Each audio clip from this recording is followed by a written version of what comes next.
నందనార్రని ఒక భక్తుడు.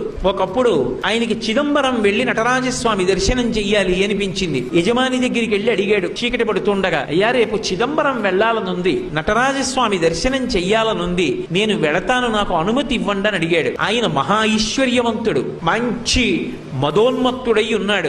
ఎందుకు పంపించాలి పాలేరుని, వీడితో పని చేయించాలి తప్పనుకున్నాడు. తప్పకుండా వెళ్ళు. ఆ ఒక్క మాటే వినపడింది నందనారికి. సంతోషపడిపోయాడు. ఆయన అన్నాడు, ఇవాళ రాత్రి మనకున్నటువంటి 500 ఎకరాల పొలాన్ని నాగలి పట్టి దున్ని, విత్తనాలు చల్లి, పంట పండించేయి, కోత కోసేయి, గడ్డి తీసుకెళ్లి వాము వేసేయి, ధాన్యాన్ని అంతటినీ కూడా దులిపేయి, ధాన్యాన్ని బస్తాలకెత్తేయి, ధాన్యాగారాలకి తీసుకురా, అంతా కూడా శుభ్రంగా సంరక్షణ చేయి, పంట పొలంలో మళ్ళీ ఎక్కడ ఒక్క గడ్డి పరక లేకుండా తీసేయి, చిదంబరం వెళ్ళిపో అన్నాడు. ఆయనకి ఇవన్నీ వినపడలేదు, ముందు వెళ్ళిపో అన్న మాట వినపడింది. సంతోషపడిపోయాడు. తర్వాత ఇవన్నీ వినపడ్డాయి. అలాగే అన్నాడు, వెళ్ళిపో అన్నాడు కదా అన్న సంతోషంలో గబగబా పొలానికి పరిగెత్తుకొచ్చాడు. కటిక చీకటి, రాత్రి 7-8 అవుతోంది. తెల్లవారేటప్పటికి చిదంబరం వెళ్లాలని కోరిక. రాత్రంతా నడిస్తే కానీ చిదంబరం వెళ్ళలేడు. అవుతుందా?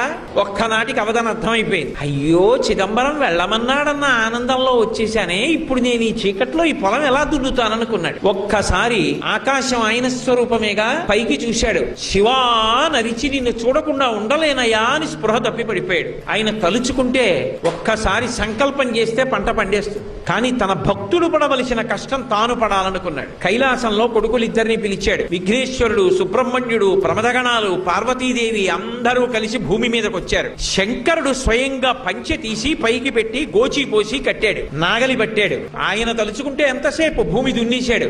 పార్వతీదేవి విత్తనాలు దల్లింది. విఘ్నేశ్వరుడు కలుపు తీశాడు. సుబ్రహ్మణ్యుడు కోత కోశాడు. పంటంతా పండేసింది, తీసుకెళ్లి గాదెలో పోసేశారు. గడ్డివాం వేసేశారు. తెల్లవారుతోంది, ఇంకా 2 అవుతోంది. నందుణ్ణి లేపాడు. నందనార్ చిదంబరం వెళ్ళన్నాడు. ఎలా వెళ్ళను, ఎలా పంట అన్నాడు. పండేసింది చేర్చేశామన్నాడు. నీ యజమానికి చెప్పి వెళ్ళిపో అన్నాడు. గబగబా పరిగెత్తుకుంటూ యజమాని దగ్గరికి వెళ్ళాడు. నువ్వు చెప్పినట్టు పంట పండించానన్నాడు. తెల్లబోయాడు జమీందారు. లేచి వచ్చి చూశాడు, గాదెలో పంట ఉంది, గడ్డివా ఉంది, అన్నీ ఉన్నాయి. అర్థమైంది శివానుగ్రహం అంటే ఏమిటో.